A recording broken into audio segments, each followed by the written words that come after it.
मज़हर अब्बास साहब, कहिएगा, ज़राए की जानिब से एक खबर आई है कि साबिक सदर जनरल रिटायर्ड परवेज़ मुशर्रफ इंतकाल कर गए हैं। जी, अफसोसनाक खबर है। काफ़ी अरसे से वो बीमार थे और जो है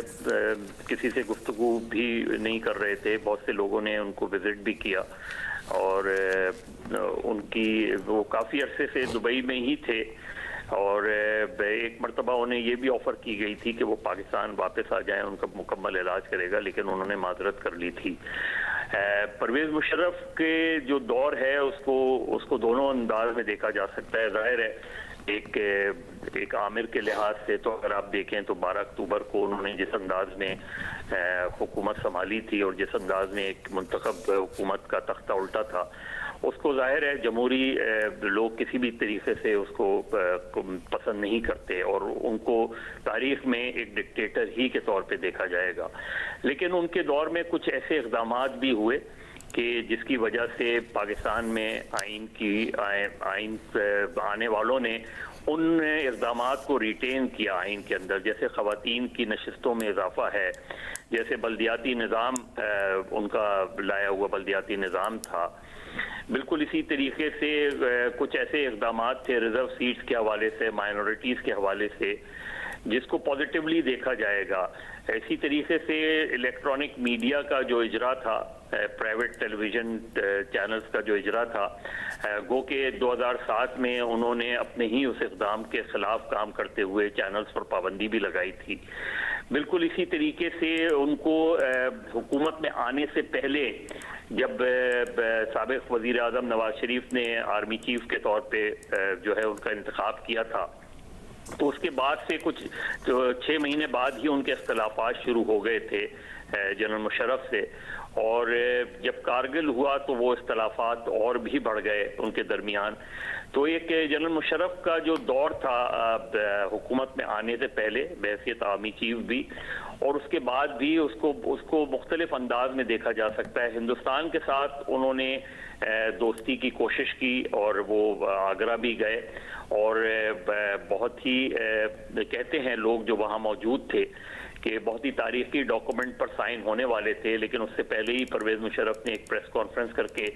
जब उनके कुछ निकात का ऐलान किया तो उसके बाद इंडिया के अंदर ही रिएक्शन आ गया। लेकिन वो एक ताकतवर हुक्मरान थे। उन्होंने उस वक्त जब 9/11 हुआ था तो 9/11 से कुछ एक महीने पहले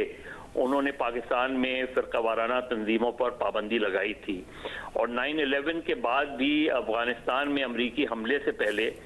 उन्होंने अपने उस वक्त के DGISI जनरल महमूद को और दो उलमाए कराम जिसमें मुफ्ती जमील और मुफ्ती निज़ामुद्दीन शामज़ई थे, उनको मुल्ला उमर के पास भेजा था इससे दरख्वास्त के ओसामा बिन लादेन को अफगानिस्तान से बाहर निकाल दिया जाए तो अमेरिका हमला नहीं करेगा अफगानिस्तान पर। तो अब उसको लोग मुख्तलिफ अंदाज में देख सकते हैं, लेकिन उन्हें ये लग रहा था कि अगर उस वक्त अफगान तालिबान ने ये नहीं किया तो हम हमले को रोक नहीं सकेंगे, और उसके नताइज सबसे ज़्यादा पाकिस्तान को भुगतने पड़े उसके बाद उस जंग के। और उसके नतीजे में पाकिस्तान में जो अमरीकी मुखालिफ बयानिया था वो तो मजबूत हुआ ही हुआ, लेकिन उसके अलावा जो दहशतगर्दी की एक लहर पाकिस्तान में आई वो आज तक उसकी कीमत हम अदा कर रहे हैं। तो वो जो एक बहुत ही कॉन्ट्रोवर्शियल सा डिसीजन था, लेकिन ये बात हकीकत है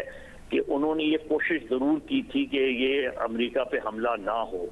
लेकिन उसको बहुत से लोग ये कहते हैं कि उन्होंने ये सरेंडर किया, अमेरिका के आगे उन्हें खड़ा हो जाना चाहिए था। लेकिन मुशर्रफ साहब का अपना मौक़िफ़ ये था